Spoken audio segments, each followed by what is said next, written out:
Chapter 90, alright. So this chapter seemed to be a transition to the next arc, which may in fact be the final story arc in Attack on Titan. It starts off with the meeting they were all having last chapter, where Historia decides that we're going to tell everyone what we know, because if we hide things from people, then we're no better than the last king. So the paper goes out, everyone learns the truth, and some people don't really know what to think of it. Some people think it's just conspiracy theories, and some people are like, well, shit, we're screwed, let's go get some drinks. So then we see we're having an award ceremony for Eren and the squad. Before that happens though, they get confronted by Flock, you know, that dude. And you know, he's pretty pissed off that they saved Armin instead of Erwin, and I kind of forgot about this, but I'm like, oh yeah, they did sort of let the commander of the Survey Corps die, and instead they saved Armin, which probably pissed a lot of people off. So Flock is a little butthurt, but Armin's like, yeah, you know, yeah, if it were me, I probably would have saved Erwin too. Whatever, we've seen before how capable Armin can be, so I mean,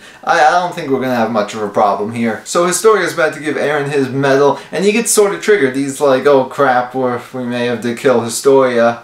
I don't know how I feel about that. Then he has a flashback from his father's memories back when he went to kill the royal family. Although we didn't see much of it, and it led us to believe that there's more to this story than we originally thought. And now Eren knows this, so I wouldn't be surprised if we eventually, you know, get the full flashback and to see everything that happened there. Then a year passes.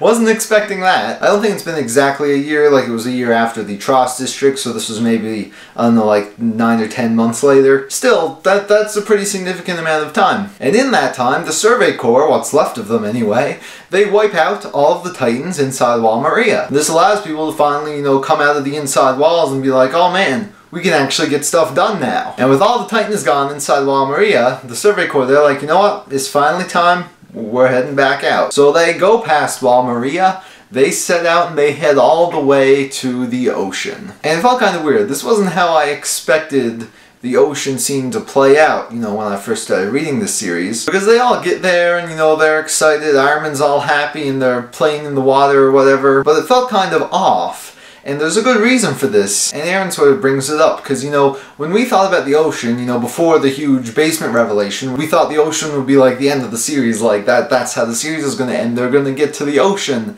and it's going to be that, like the last panel of the entire series will just be them looking out to the ocean, and they're like, oh, freedom. And that was what Eren thought too. He thought that the ocean would mean freedom. But now things are different, because now they know the truth. And Eren makes this statement at the end of the chapter. He says, yo, this ain't freedom. The enemies are over across the ocean, and they are coming to attack and wipe us all out. And it seems like the only way that they will truly be free is if they defeat their enemies first. Then the chapter ends, and I'm like, oh shit. But what's going to happen next? That's what I want to know, because, like, what the crap? What are these guys across the ocean doing? What are they up to? It's been 6 years since they sent people over to attack. What have Zeke and Reiner been doing this whole time? Like, did they go back over? Or are they just, like, secretly training? How long was Zeke a Titan Shifter? Is he about to die soon? And of course, when are their enemies going to attack them? We still don't know any of this. It's possible that they could build boats and go over, although I don't really think they've worried too much about building boats, so I don't really see that happening. But yeah, there are just so many ways Isayama can go about this, and I'm really excited. And hopefully things don't take too long to get going, because we've, you know, seen in the past Attack on Titan has had a few slow moments. So yeah, very exciting stuff. Those were my thoughts on this month's chapter